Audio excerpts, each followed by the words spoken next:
Merhabalar, Doktor Esra Çelik Şenel. Bu haftaki konumuz alt bacak şekillendirme. Genellikle hastalarımızın bize en çok başvurma sebebi alt bacaklarının O şeklinde olması ve etek giyememe şikayeti. Ve bu gerçekten hastaları günlük hayatlarını çok etkiliyor. Bacak şekillendirme için neler yapıyoruz? Kısaca şöyle anlatabilirim. Aslında temelde iki tane seçenek var. Özellikle alt bacaktaki o eğriliği düzeltmenin iki yöntemi var. Bir tanesi silikon bacak protezi kullanmak. İkincisi ise yağ enjeksiyonu. Silikon bacak protezi çok kalın bacaklarda bana göre çok doğru bir tercih değil. Yani her bacak ince ve eğri olmayabiliyor. Bazen de kalın ve eğri olabiliyor.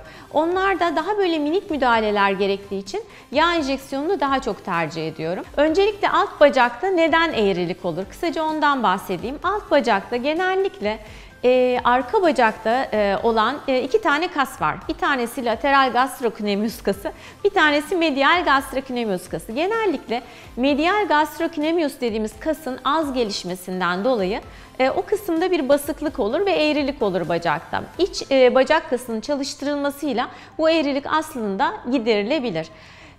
Tabii ki kas volümü hacmi yeterliyse, yani büyümeye elverişli bir kas var ise. İkinci sebep ise doğuştan kemik yapıda olan eğrilikler. Onlarda gastrocnemius kasıyla çok bir alaka yok.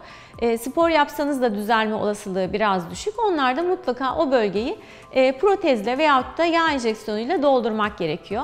Bunu da nasıl yapıyoruz? Kısaca anlatacağım.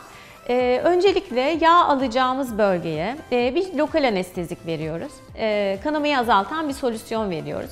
Arkasından yağı nereden alacaksak karın, basen, bel, sırt gibi birçok bölgeden alınabilir, uyluk içi gibi. O bölgelerden yağı aspiratör aracılığıyla çekiyoruz.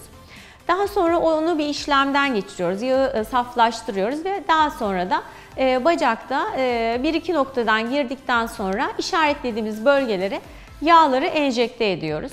Verdiğimiz yağ enjeksiyonunda verdiğimiz yağların hepsi tutmuyor. %40 ila 60'ı tutuyor.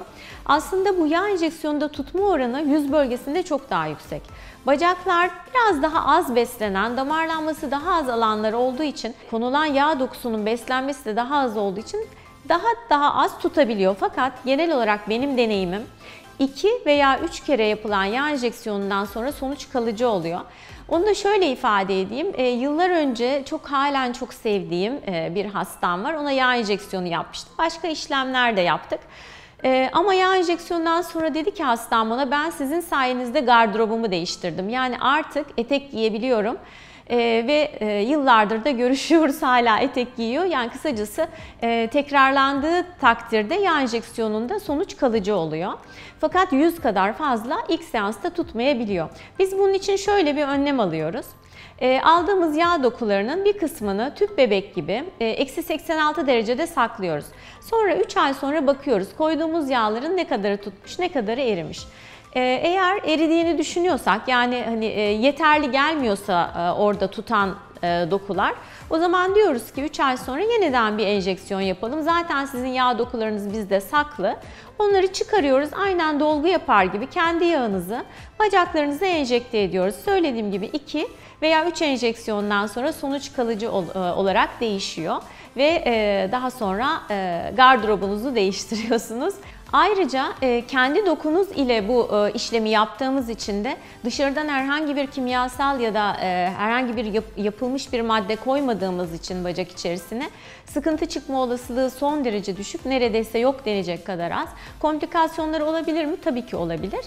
Fakat gene de bacak proteziyle kıyaslandığında çok daha masum bir yöntem. Eğer uygunsanız, muayeneden sonra tabii ki buna uygun olup olmadığınıza karar veriyoruz. Fakat eğer uygunsanız yağ enjeksiyonu bence çok güzel bir yöntem. Bunu da sizlerle paylaşmak istedim. İşlemden sonra neler oluyor onu da kısaca anlatayım. Yağ enjeksiyonu yaptıktan sonra genellikle hastanın bacağına minik bir bandaj yapıyoruz ve üstüne de mümkünse bir varis çorabı ya da baskı yapan sıkı bir tayt ya da bir korse giymesini istiyoruz. Bunu 3-5 gün ya da bir hafta kadar kullanmasını istiyoruz hastadan. ki yağ dokuları orada sabit bir şekilde hareketsiz kalsın ve tutsun. Çünkü bu bir çeşit aslında doku aşılaması. Nasıl saç ekiyoruz? Aynı şekilde bacaklarımızdaki yağ olmayan bölgeleri de yağ dokusunu o bölgeye minik minik ekiyoruz ve onların tutması demek oradan minik minik damarlar gelip o yağların yaşıyor hale gelmesi demek. O yüzden de bir miktar hareketsiz kalması, çok fazla masaj vesaire gibi şeylere maruz kalmaması tutma açısından önemli. Daha sonra da günlük hayatınızda çok fazla etkileyen bir şey değil. Çünkü varis çorabınızı giyerek normal işinize de gidebilirsiniz. Bu konuyla ilgili ayrıntılı bilgi almak için kliniğimizi arayabilirsiniz. Görüşmek üzere, sevgiler.